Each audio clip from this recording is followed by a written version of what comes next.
Ranking YouTubers, let's see. KFC.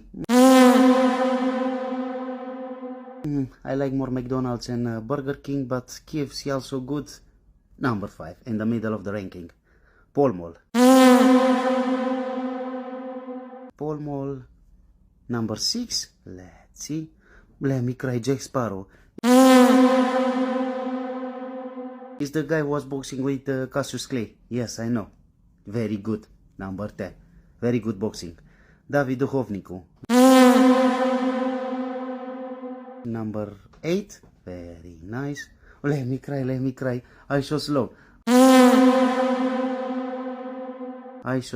Let's see. Floor or 7? Floor. Number 2, of course. Number 2. Let me cry. Maroy the immortal boy. Maroy the billion boy. Let's see. 3. Your floor. Number 1, of course.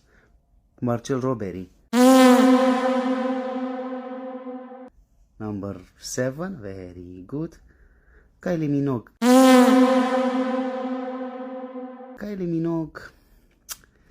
Number 4, very nice.